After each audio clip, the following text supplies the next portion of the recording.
Hello friends, welcome back to our YouTube channel. हम पढ़ रहे थे ट्रायंगल्स यानी कि त्रिभुज। हमने अभी तक ट्रायंगल्स में पढ़ा था कि आइसोसेलेस ट्रायंगल क्या होते हैं जिसमें दो साइड इक्वल होती हैं, इक्विलेटरल ट्रायंगल क्या होते हैं जिसमें तीन के तीन सारी साइड इक्वल होती हैं। फिर हमने पढ़ा था कॉरेस्पॉन्डिंग साइड थ्योरम, जिसमें जब दो ट्रायंगल सिमिलर होती हैं तो जो उनकी कॉरेस्पॉन्डिंग साइड्स होती हैं, जो सेम सेम साइड की जो साइड होती हैं वो भी इक्वल होती है। फिर उसके बाद पढ़ा था हमने जो ट्रायंगल से जो दो सेम ट्रायंगल जब सिमिलर होते हैं तो उनका जो एरिया होता है, सिमिलर एरिया जो होता है वो इक्वल हो जाता है और उनके एरिया का जो रेशियो होता है वो साइड के स्क्वायर के रेशियो के बराबर होता है। ये हमने अभी पढ़ा था।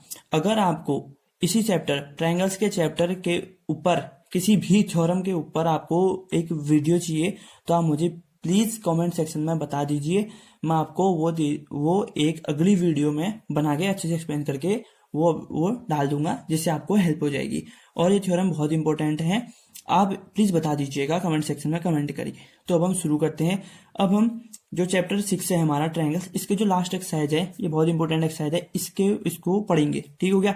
आपको कोई भी क्वेश्चन नहीं आ रहा तो आप मुझे बता सकते हैं मैसेज करके, मैं आपको, या फिर कमेंट बॉक्स में कमेंट करके मैं आपको वो बता दूंगा। ठीक हो गया? तो ट्रायंगल्स की हम लास्ट एक्सरसाइज में पहुंचे हैं। तो इस लास्ट एक्सरसाइज जो है वो है हमारी 6.5। ठीक हो गया दोस्तों? 6.5 हमारी लास्ट एक्सरसाइज है। फिर इसमें जो हमारा फॉर्मूला यूज होगा वो है हाइपोटेन्यूस थ्योरम या फिर पाइथागोरस थ्योरम। तो ये सबने पढ़ा होगी, मैं यहाँ पर लिखता हूँ पाइथागोरस थ्योरम। पाइथागोरस थ्योरम में क्या होता है, जो हाइपोटेन्यूस होता है, मतलब ए बी का जो स्क्वायर होता है वो इक्वल टू होता है बी सी के स्क्वायर प्लस ए सी के स्क्वायर के बराबर। ये कैसे हुआ, ये मैं आपको एक रफ फिगर बना देता हूँ। ये है, अगर हमारा ये ए है, ये बी है और ये सी है और ये 90 डिग्री है। और जो ये फॉर्मूला है ना जो मैंने आपको बताया है, ये सिर्फ उन्हीं चीज के लिए यूज होता है जब जो हमारा ट्राइंगल है यानी कि त्रिभुज है वो राइट एंगल है। 90 डिग्री का जब वो कोण बना रहे हैं तभी वो जो ट्राइंगल में होगा हम ये वाला फॉर्मूला लगाएंगे। यानी कि हाइपोटेन्यूस का स्क्वायर, लंब होता है, शायद ये हिंदी में इसको लंब कहते हैं। तो इस हाइपोटेन्यूस का स्क्वायर प्लस ये होता है परपेंडिकुलर, ये होता है बेस परपेंडिकुलर का स्क्वायर प्लस बेस का स्क्वायर इक्वल टू हाइपोटेन्यूस का स्क्वायर होता है। वही मैंने यहाँ पर लिखा है। तो चलिए अब हम वीडियो को शुरू करते हैं। हमने अपनी वीडियो में यही पढ़ना है, आज जो हम पढ़ेंगे वो यही पढ़ेंगे। ठीक है? पहला क्वेश्चन है sides of triangles are given, मतलब जो ट्रायंगल की साइड है वो हमें दी गई है। Determine that the sides of triangle and right length of hypotenuse. हमको ये जो हमारी साइड दी है इनको डिटरमाइन करना है और उसके बाद बताना है कि वो जो ट्रायंगल है वो राइट एंगल ट्रायंगल है कि नहीं है, और अगर है तो उसकी जो हाइपोटेन्यूस है, मैं सबसे बड़ी साइड है, वो क्या होगी। इसमें देखने से ही लग रहा है सबसे बड़ी साइड ये होती है। ठीक है? ये, और इन दोनों में से कभी ये बड़ी हो सकती है कभी ये बड़ी हो सकती है, इसमें कोई वो नहीं है कि पॉसिबिलिटी, ऐसा ही फिक्स नहीं है कि यही बड़ी होगी यही छोटी होगी। बस ये फिक्स होता है कि 90 डिग्री का एंगल होना चाहिए और ये वाली साइड हाइपोटेन्यूस जो होगी वो सबसे बड़ी होती है। ठीक है? तो चलिए अब हम शुरू करते हैं। सबसे पहले हम लिख लेंगे 7 सेंटीमीटर 24 सेंटीमीटर और 25 सेंटीमीटर, हमको तीन साइड दी गई है। तो सबसे पहले हम क्या करेंगे, सबसे पहले हम करेंगे स्क्वायरिंग करेंगे, इन सबको स्क्वायर कर देंगे। अब आप हो गए कि स्क्वायरिंग क्यों किया, ये फॉर्मूला देखिए, इसमें सबका स्क्वायर किया गया। तो सबसे पहले करेंगे स्क्वायरिंग ऑल साइड्स। ठीक हो गया? सभी जो दी गई जो भुजाएं हैं हमने सबको स्क्वायर कर दिया, मतलब कि 7 का स्क्वायर कितना हो जाएगा 49 सेंटीमीटर स्क्वायर।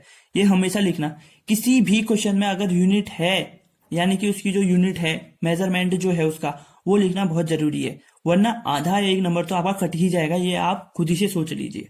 ठीक हो गया? और जो 24 है, 24 सेंटीमीटर का स्क्वायर ये होता है 576 सेंटीमीटर स्क्वायर। और फिर 25 सेंटीमीटर का होता है, 25 सेंटीमीटर का होल स्क्वायर होता है 625 सेंटीमीटर स्क्वायर। अब क्या करेंगे, अब हम कैसे पता करेंगे ये एक हाइपोटेन्यूस ट्रायंगल है या फिर राइट एंगल ट्रायंगल है या नहीं है। सबसे पहले हम किसी भी दो साइड को ऐड करेंगे, उन दो साइड को ऐड करके हमारा वो तीसरे साइड के बराबर आना चाहिए। अगर ऐसा हो जाता है तो जो हम कहेंगे कि जो हमारा जो साइड्स हैं वो एक राइट एंगल ट्रायंगल की एक साइड्स हैं। अब हम देखेंगे जब हम इन दोनों को हम ऐड कर रहे हैं, यानी कि जब 7 का स्क्वायर प्लस 24 का स्क्वायर को हम ऐड कर रहे हैं, 49 प्लस 576, तो यह आ जा रहा है हमारा 625, जो कि है 25 का स्क्वायर। यहां से हमें क्या पता चल रहा है कि जो ये दोनों साइड हैं ये दोनों मिलके इस वाले को बना रहे हैं। इसका मतलब अगर हम एक रफ ड्रॉ बनाएं, एक रफ ड्रॉ हमने बना लिया, ये ए मान लिया, ये बी मान लिया और ये सी मान लिया। नाम कहीं पर भी हो सकते हैं, हमको पता है। और ये एक 90 डिग्री का एंगल है, ये हमें पता चल गया। और सबसे बड़ी साइड 25 सेंटीमीटर ये हो जाएगी, 24 सेंटीमीटर इसको ले लो, या फिर इसको ले लो, 7 सेंटीमीटर इसको ले लिया। तो ये अब हम यहाँ से कह सकते हैं कि therefore the given sides are, तो हम यहाँ पर लिखेंगे द गिवन साइड, जो भी हमें साइड दी गई है वो एक राइट एंगल ट्रायंगल की साइड्स हैं। Therefore the given sides are sides of right angle triangle, sides of right angle triangle. Right angle triangle इसलिए कहेंगे क्योंकि इसमें जो एक एंगल है राइट एंगल ट्रायंगल होता है। अब आपको पता होगा ट्रायंगल और टाइप के भी होते हैं, obtuse angle, acute angle. Acute angle वो जिसमें 3 के 3 एंगल 90 डिग्री से कम होते हैं। राइट एंगल ट्रायंगल जिसमें 90 डिग्री का एंगल होता है। और एक ऑब्ट्यूस एंगल होता है जिसमें एक एंगल 90 डिग्री से बड़ा होता है, बाकी छोटे होते हैं, एक एंगल 90 डिग्री से बड़ा होता है, उसे हम ऑब्ट्यूस ट्रायंगल कहते हैं। ठीक है, ये भी आप समझ गए। पढ़ते पढ़ते एक और चीज हमने नई चीज सीख ली। तो हमको यहाँ पर हाइपोटेनियस की भी लेंथ लिखनी है, तो हम यहाँ पर लिखेंगे length of hypotenuse. Length of hypotenuse बोले तो हाइपोटेनियस वो होती है जो सबसे बड़ी होती है, लेंथ ऑफ हाइपोटेनियस। ठीक है, तो वो क्या होगी हाइपोटेनियस की लेंथ, देखो सबसे बड़ी कितनी है 25, तो हो जाएगा 25 सेंटीमीटर। ठीक है दोस्तों, तो ये आया हमारा आंसर। ये आपका आ सकता है 1 नंबर या फिर 2 नंबर वाले क्वेश्चन में आ सकता है, ये इंपॉर्टेंट है, आप इसको लिख लीजिए या फिर अच्छे से समझ लीजिए। ठीक है, अब हम अपना अगला क्वेश्चन करते हैं, एक और है जिसमें हम साइड दोबारा से वही निकालना सीखेंगे। 3, 6, 9 यानी कि 3 सेंटीमीटर, 6 सेंटीमीटर, 9 सेंटीमीटर। सबसे पहले क्या करेंगे हमने ऊपर वाले क्वेश्चन में क्या था सभी को पता होगा, squaring all sides, squaring all sides. ठीक हो गया दोस्तों, सबसे पहले हम इन सभी साइड्स को स्क्वायर करेंगे। इसका मतलब क्या होगा, 3 सेंटीमीटर का होल स्क्वायर जो होगा वो कितना होगा 9 सेंटीमीटर स्क्वायर। सेंटीमीटर स्क्वायर लिखना नहीं भूलेंगे हम। फिर आएगा 6 सेंटीमीटर, 6 सेंटीमीटर का होल स्क्वायर होगा हमारा 36 सेंटीमीटर स्क्वायर। फिर आ जाता है हमारा 9 सेंटीमीटर का होल स्क्वायर, ये हो जाएगा हमारा 81 सेंटीमीटर स्क्वायर। ठीक हो गया दोस्तों, ये हमने स्क्वायर कर दिया, मतलब हमने अपने क्वेश्चन का पहला स्टेप पूरा कर दिया, आधा क्वेश्चन पूरा हो गया। अब हमने क्या करना है कि किसी 2 साइड को ऐड करके सबसे बड़ा वाला जो डिजिट है उसके बराबर लाना होता है। अब सबसे बड़ा यहाँ पर यही है, जब हम इन दोनों को ऐड करते हैं, देखो 3 सेंटीमीटर का स्क्वायर को जब हम 6 सेंटीमीटर के स्क्वायर के साथ हम ऐड करें तो हमारा क्या बन रहा है 9 centimetre square plus 36 centimetre square plus बराबर 45 सेंटीमीटर स्क्वायर, जो इक्वल नहीं है 81 सेंटीमीटर स्क्वायर के बराबर। तो यहां से क्या हो जाएगा, जब ऐसा नहीं है तो हम सीधे से लिख देंगे देयरफॉर द गिवन साइड्स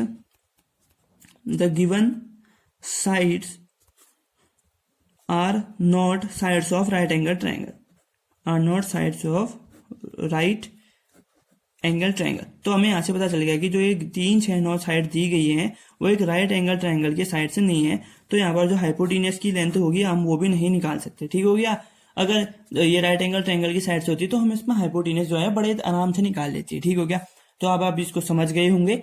हमने पैसे से पहले क्या पढ़ा, हाइपोटेनियस थ्योरम क्या होती है, पाइथागोरस थ्योरम क्या होती है। अगर आपको पाइथागोरस थ्योरम का प्रूफ चाहिए तो आप मुझे बता दीजिए, मैं उसको अगली वीडियो में उसको अच्छे से एक्सप्लेन कर दूंगा। फिर हमने पढ़ा क्या कहते हैं कि सबसे पहले स्टेप क्या होता था हमारा, स्क्वायरिंग ऑल साइड्स, सभी को स्क्वायर किया। फिर जो 2 छोटे नंबर हैं स्क्वायर करके जो 2 छोटे आए उन दोनों को ऐड करके जो सबसे बड़ा का स्क्वायर है, सबसे बड़े नंबर का स्क्वायर है उसके बराबर आना चाहिए। अगर आ गया तो वो एक राइट एंगल ट्रायंगल की साइड्स है, अगर नहीं आया तो therefore the sides are not sides of right angle triangle. तो आप लिख सकते हैं जो दी गई भुजाएं हैं, भुजाओं का जो माप है वो राइट एंगल ट्रायंगल यानी कि जो राइट एंगल त्रिभुज है उसकी भुजाएं नहीं है, आप ये कह सकते। ठीक हो गया, बस ये समझ में आ गया आपको। अब हम बढ़ेंगे अगले क्वेश्चन पे जो आपके एग्जाम में आ सकते हैं, इंपॉर्टेंट क्वेश्चन है। अगर आपको कुछ लगते हैं, आपको अपने बुक में देखिए कुछ और इंपॉर्टेंट क्वेश्चन लग रहे हैं तो आप उनको भी कर सकते हैं। मैं ये नहीं कर रहा हूं कि मैंने जो कराए हैं यही आएंगे, मैं बस ये कह रहा हूं कि इस टाइप के क्वेश्चन आ सकते हैं, इसलिए मैं आपको ये करा रहा हूं। ठीक हो गया, अब हम बढ़ते हैं आगे।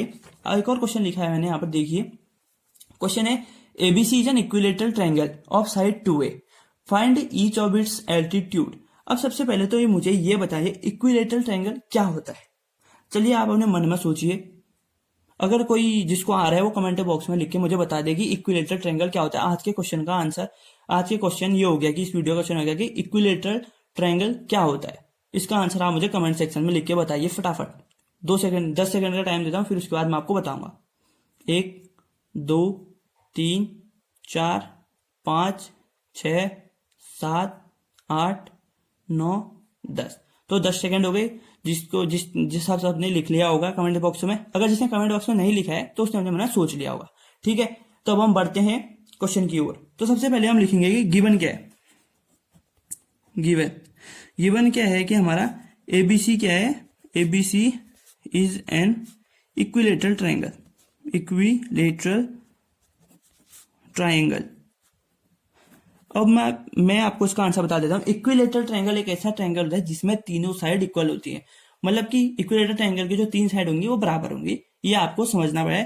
और इक्विलेटरल एंगल के तीनों एंगल जो होंगे वो 60 डिग्री के होंगे, और तीनों एंगल का सम कितना होता है 180 डिग्री, ये सबको पता है। ठीक हो गया दोस्तों। अब हम इसका एक फिगर बना लेते हैं।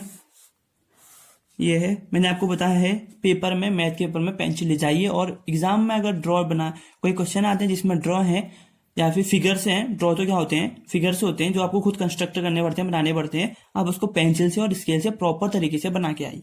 ठीक है, अगर बहुत टाइम होता है आप उसको आराम से बना सकते हैं। जितने अच्छे से आप काम करेंगे उतने अच्छे आपके नंबर आएंगे, ये ध्यान में रखनी है बात आपको। ठीक हो गया। ये नहीं कि बस आप कॉपी के चारों तरफ फूल वूल टाइप के सजा रहे, ऐसा नहीं करना है। जितना अच्छा आप लिखेंगे, जितना अच्छा आप समझाएंगे, उतने अच्छे आपके नंबर आएंगे, आपको याद रखना है। ठीक, तो हम इसके साइड मान लेते हैं ए बी सी। अगर ये साइड 2 है, 2a है, ये भी 2a, तो ये भी 2a हो जाएंगे। क्यों? क्योंकि इक्विलेटरल ट्रायंगल की सारी साइडें इक्वल होती हैं, ये हमें पता है। फिर हम इसके आगे लिखेंगे कि हमें निकालना है इसका एल्टीट्यूड। एल्टीट्यूड होता है जब इस वाले से हम इस वाले तक इसको पहुंचा दें। अब इस पॉइंट को ले लेते हैं हम डी। ठीक है, और ये जो एल्टीट्यूड होता है ना, जो नीचे वाली लाइन होते हैं, इन दोनों को बराबर भागों में बांटता है। तो मतलब जो इधर का एरिया हो जाएगा वो ए हो जाएगा, और जो ये हो जाएगा वो भी ए हो जाएगा। मतलब इतनी length C D equal to B D equal to A हो जाएंगी उन दोनों की लेंथ। ठीक हो गया दोस्तों। तो अब हम इसको सॉल्व करते हैं आगे को। तो हम इसको क्वेश्चन को आगे सॉल्व करने से पहले गिवन में थोड़ा सा और लिख लेंगे कि लेंथ ऑफ साइड, क्योंकि हमको साइड की लेंथ भी दी गई है, तो लेंथ ऑफ साइड लिख लेंगे हम कितनी है 2a। ठीक हो गया। फिर हमने कहना है कि फिर हम लिखेंगे ड्रॉ एन एल्टीट्यूड। एल्टीट्यूड, और यहां पर लिखेंगे वी ड्रॉ, क्योंकि हमने ड्रॉ किया है। We draw an altitude A D perpendicular to B C. ठीक है, तो देयरफॉर यहां से क्या हो गया, जो हमारा बी डी है वो उसके इक्वल हो जाएगा। ठीक है, नहीं तो हमने ये एल्टीट्यूड बनाया, इसके बराबर हो गया। मैंने आपको ये अभी बताया है कि एंगल ए और एंगल ए इक्वल हो गया है। कैसे हो गया है बस ये बताया है। अब मैं आपको बताऊंगा कि ये एंगल इक्वल कैसे हुए। ठीक हो गया दोस्तों। तो अब हम इसको आगे को सॉल्व करते हैं। चलिए शुरू करते हैं। अब हमें यहाँ पर लिखेंगे, सीधे हम शुरू करते हैं। हम ले लेते हैं in triangle A B D and triangle ADC या फिर एसीडी, आप कुछ भी ले सकते हैं एसीडी। और जो एल्टीट्यूड होता है ना परपेंडिकुलर का, मतलब इस साइड भी 90 डिग्री, इस साइड भी 90 डिग्री होगा। ठीक है, 90 डिग्री से दिखाते हैं, आप सबको पता है। जैसे मैंने आपको यहाँ पर भी दिखाया था, ये 90 डिग्री, ये 90 डिग्री दिख रहा होगा सबको। इसका मतलब होता है ये 90 डिग्री होता है। ठीक है दोस्तों। तो अब हम इसको सॉल्व करते हैं आगे को। हमने ले लिया in triangle ABD and ACD. अब देखिए ए बी डी और ए सी डी वाले में जब भी हम सिमिलर प्रूफ करते हैं या फिर कॉन्ग्रुएंट प्रूफ करते हैं, तो सबसे पहले हम चीज क्या देखते हैं, उन दोनों में कॉमन चीज क्या है। इन दोनों में कॉमन चीज है एडी। तो यहां पर लिखेंगे सबसे पहले AD is equal to AD, bracket में लिखेंगे कॉमन साइड, क्योंकि ये दोनों ट्रायंगल्स में आ रही है। सबसे पहला हमारा हो गया। फिर देखेंगे ये भी 90 डिग्री, ये भी 90 डिग्री है, तो हम लिखेंगे angle A D B is equal to angle A D C. क्या होंगे, बोथ 90 डिग्रीज हैं, ये आपको पता है। फिर हम देखेंगे कि ए बी और ए सी की दोनों 2a है, तो यहां पर लिख देंगे A B is equal to A C, both length is 2a। तो हम यहां पर ए लिख देंगे। जब भी आप क्वेश्चन कर रहे हैं, कुछ भी प्रूफ कर रहे हैं, सिमिलर कर रहे हैं, वो प्रूफ कर रहे हैं, तो मैंने आपको बताया है कि आपको उसका रीजन देना पड़ेगा कि आपने ऐसा क्यों लिखा। ठीक है, ये आपको पता चल गया कि आपने एडी दोनों में कॉमन है, एडीबी दोनों का एंगल 90 डिग्री है इसलिए इक्वल लिखा, और A B equal to A सी दोनों की साइड इक्वल है। तो अब यहाँ से हमारा जो है, जो क्या आएगा, अब यहाँ से आया हमारा ट्रायंगल ए बी डी जो है वो सिमिलर कॉन्ग्रुएंट हो गया ट्रायंगल ए सी डी के। तो फिर आप जानते हैं ये हो गया बाई SAS कॉन्ग्रुएंस, ये लिखना मत भूलिएगा, बाई SAS कॉन्ग्रुएंस से ये हमारा आया। ठीक है दोस्तों, फिर हमने क्या बाई CPCT से क्या हो गया हमारा BD equal to CD, BD is equal to CD, therefore BD, जो BD होगा वो BC का आधा हो जाएगा यहाँ से, BC का आधा, BC upon 2 is equal to 2A upon 2, तो यहाँ से BD is equal to CD is equal to A, क्योंकि यहाँ से ये A आया, तो BD और CD इक्वल है, ये देखिए BD और CD इक्वल है तो A आ गया। क्यों? क्योंकि हमने इस कॉन्ग्रुएंस वाली थ्योरम से हमने प्रूफ कर दिया कि वो दोनों आपस में इक्वल है। ठीक हो गया। अब हम इसको आगे को सॉल्व करते हैं। आगे को अब सॉल्व करेंगे तो हम कर देंगे कि अब हम लेंगे, हमको निकालना है AD, तो ले लेंगे in triangle ADB, in triangle या फिर इन राइट एंगल ट्रायंगल लिख सकते हो आप, ADB। हमें क्या दिख रहा है, AB का जो स्क्वायर होगा वो AD के स्क्वायर और BD के स्क्वायर के बराबर होगा। AB का जो स्क्वायर होगा वो होगा BD के स्क्वायर प्लस AD के स्क्वायर के बराबर। अब हमको निकालना है AD, तो AB कितना है हमारा, AB देखिए 2A है और BD हमने यहाँ पर निकाल रखा है A है, ये A अच्छे से बना देते हैं A, तो ये हो जाएगा 2A का square is equal to A का स्क्वायर प्लस AD का होल स्क्वायर। ठीक हो गया। तो हम लिखेंगे AD का square is equal to 2A का स्क्वायर कितना होता है 4A का स्क्वायर, और इस A स्क्वायर को साइड भेजता हूँ माइनस A स्क्वायर, तो AD का जो स्क्वायर होगा वो होगा 3A स्क्वायर। जब स्क्वायर को उस साइड ले जाएंगे, तो हमारा बचेगा AD equal to √3 into A, यानी कि AD is equal to A√3 हमारा आंसर आ गया। हमने इसका एल्टीट्यूड निकालना था, तो ये जो हमारा आया therefore altitude AD equal to A√3 आया। तो जो हमारा एल्टीट्यूड है वहां पर AD, ये जो A आया हमारा, ये आया हमारा A√3। तो मैं उम्मीद करता हूं कि आपको ये क्वेश्चन समझ में आया होगा। ठीक है, तो अब हम अपने अगले क्वेश्चन की ओर बढ़ते हैं, जो कि है जो थोड़ा सा इंपॉर्टेंट है, थोड़ा सा अलग है, थोड़ा सा लेंथी क्वेश्चन है, जो आपके लॉन्ग आंसर क्वेश्चन में आ सकता है। इसमें है कि इन फिगर ABD में दिया गया है कि हमको ये एंगल A पे और एंगल C पे राइट एंगल ट्रायंगल है। क्यों? क्योंकि एंगल A पे तो इसने गिवन ही है कि 90 डिग्री है, और ये यहाँ पर एल्टीट्यूड बना रहा है। मैंने अभी आपको बताया था पिछले क्वेश्चन में, एल्टीट्यूड बोले तो यानी कि परपेंडिकुलर, यानी वो 90 डिग्री के, ये AC परपेंडिकुलर टू BD हमको दे रखा है। ठीक है, अब हमने इसमें फटाफट से क्या करना है, प्रूफ करना है कि कैसे कैसे होगा।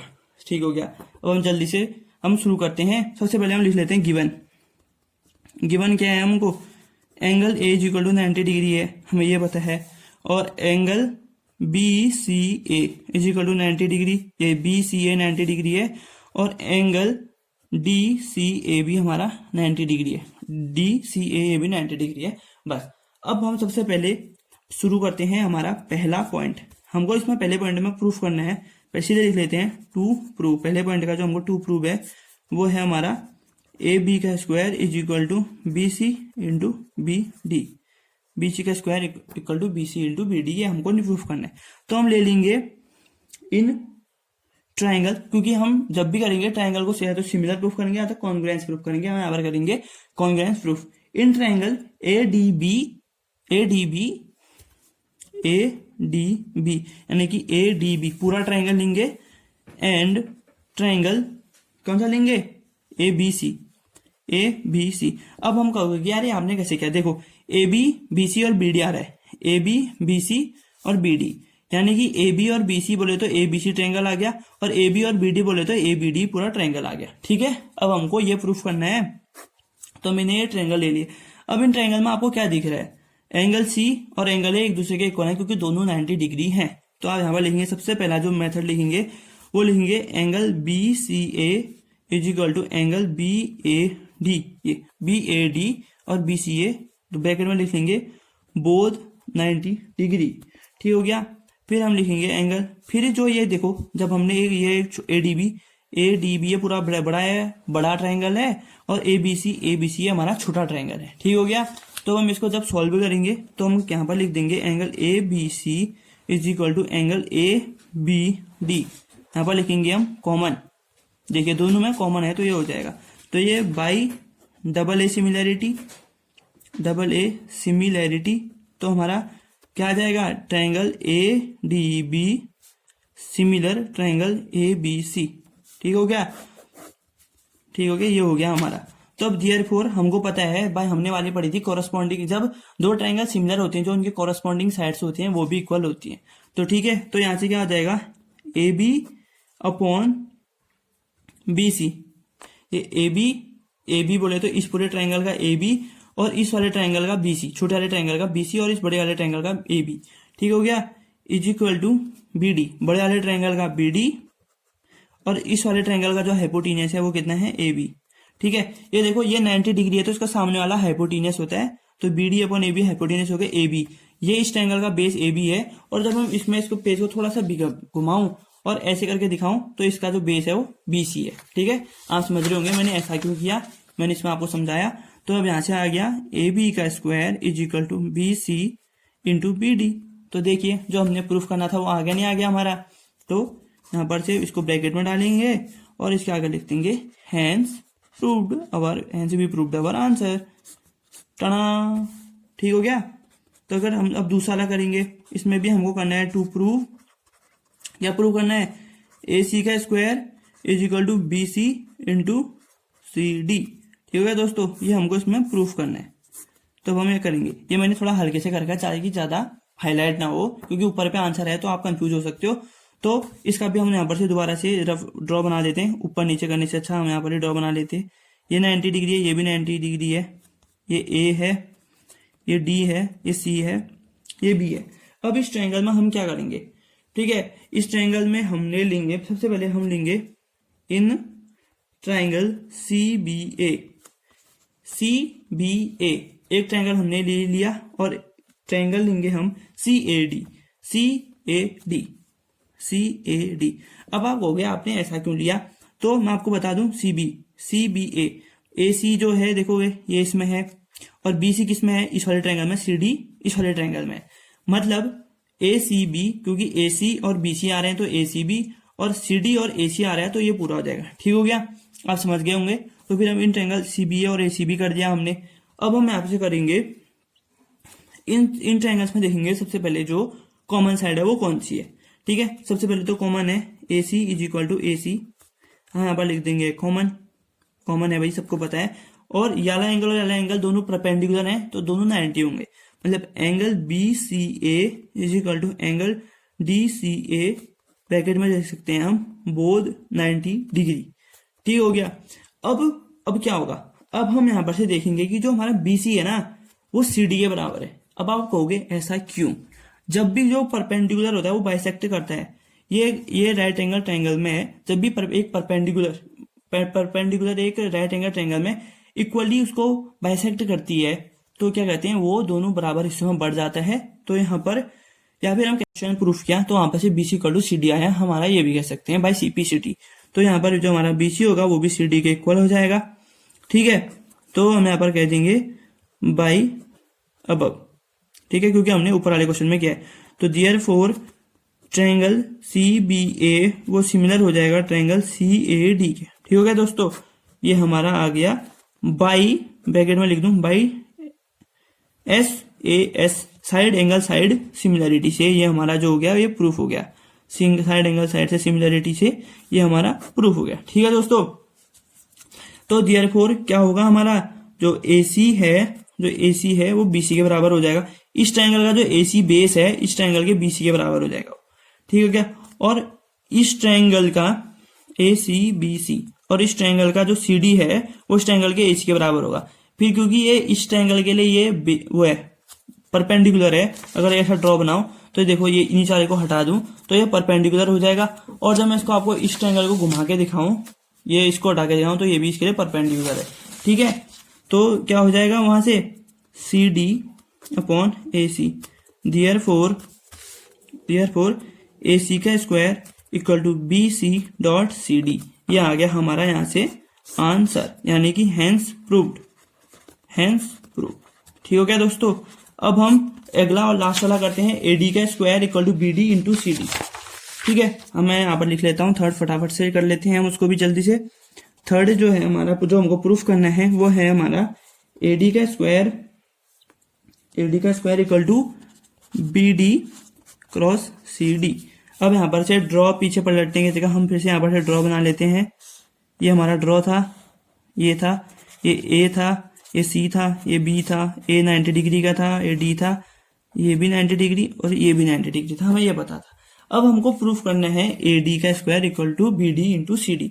मतलब अब देखो ए डी ये हो गया, बी डी सी डी। मतलब अब हमें ये वाला ट्रायंगल और ये पूरा वाला ट्रायंगल लेना है। मतलब in triangle A C D छोटा triangle and triangle A B D, मतलब पूरा वाला ट्रायंगल ए बी डी।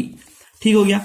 अब ए सी डी और ए बी डी में ये एंगल डी जो है कॉमन है, तो हम लिख लेंगे एंगल ए डी सी जो इक्वल होगा एंगल ए डी बी के, एंगल ए डी बी के।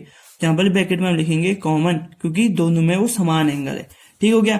फिर जो है हमारा एंगल सी और एंगल ए दोनों 90 डिग्री है, तो ये हो जाएगा angle B A D is equal to angle A C D, क्योंकि हम एरर ट्रायंगल की बात कर रहे हैं तो एंगल ए सी डी, तो ये यहाँ पर लिख देंगे हम बोथ 90 डिग्री। तो दोस्तों यहाँ पर समझ आ गया। बस बाय डबल ए सिमिलैरिटी ये हमारी कंडीशन हो गई similarity he. Bye double A similarity क्या हो जाएगा, ट्रायंगल ए सी डी जो है वो सिमिलर हो जाएगा ट्रायंगल ए बी डी के। ठीक हो गया, ये आ गया हमारा। तो यहां से क्या हो जाएगा, देयरफॉर हम क्या लिख सकते हैं, A C D A D upon B D. तो ये ए डी है ना, ए डी इस ट्रायंगल का देखो, इतने वाले ट्रायंगल का जो ए डी है ये इसका हाइपोटीनियस है, और इस पूरे वाले ट्रायंगल का देखो बी डी हाइपोटीनियस है। मतलब हाइपोटीनियस अपॉन हाइपोटीनियस, ऐसा नहीं कि आपने बेस के अपॉन में परपेंडिकुलर रख दिया दूसरे ट्रायंगल का, तो आपको ये देख के रखना पड़ेगा थोड़ा सा डायग्राम को देखते हुए। A D upon B D हो गया, तो यहाँ पर आएगा सी डी इसका परपेंडिकुलर अपॉन ए डी, उसका भी परपेंडिकुलर, तो ये हो जाएगा ए डी का square is equal to B D cross multiply C D. ठीक हो गया दोस्तों, तो ये आ गया हमारा आंसर, हेंस प्रूव्ड। तो ठीक है दोस्तों, हमने सब अपना पढ़ लिया, हमने जो मेन क्वेश्चन थे हमारे आज के वो हमने सॉल्व कर लिए हैं। ये हाइपोटेन्यूस थ्योरम है, हाइपोटेन्यूस थ्योरम होती है परपेंडिकुलर का square plus base square is equal to hypotenuse का स्क्वायर। ये परपेंडिकुलर का स्क्वायर प्लस बेस का स्क्वायर इक्वल टू हाइपोटेन्यूस का स्क्वायर, ये हमारी होती है हाइपोटेन्यूस थ्योरम या फिर पाइथागोरस थ्योरम ये कहते हैं। ठीक हो गया। तो अगर आपको इसका अलग से थ्योरम का प्रूफ चाहिए तो मैं आपको इसको एक अलग सी वीडियो बना के आपको डाल दूंगा। तब तक के लिए स्टे सेफ, टेक केयर, अपने घर वालों का ध्यान रखें, अपना ध्यान रखें, आसपास साफ बनाए रखें, 2 गज की दूरी, मास्क है जरूरी, तब तक के लिए करना है जब तक कोरोना वायरस अच्छे से चले नहीं जाता। मास्क पहनिए, सैनिटाइजर का यूज कीजिए, और साफ सफाई तो आपको बनाए रखनी है। हेल्दी खाना खाइए, और हमारे चैनल को लाइक कीजिए, सब्सक्राइब कीजिए और शेयर कीजिए अपने दोस्तों के साथ जो भी अभी 10th क्लास में है, 10th क्लास के नोट्स की जरूरत जिन्हें है उन्हें शेयर कीजिए। ये वीडियो आप उन्हें भी शेयर कर सकते हैं जिन्हें हाइपोटेन्यूस थ्योरम जाननी है, किसी को भी हो, किसी भी क्लास का हो सकता है, हाइपोटेन्यूस थ्योरम जिसको जाननी है आप उसे भी ये शेयर कर सकते हैं। तब तक के लिए मिलते हैं आपसे नेक्स्ट वीडियो में, अपना ध्यान रखिए, take care, thanks for watching, please like share and subscribe the channel, thanks for watching.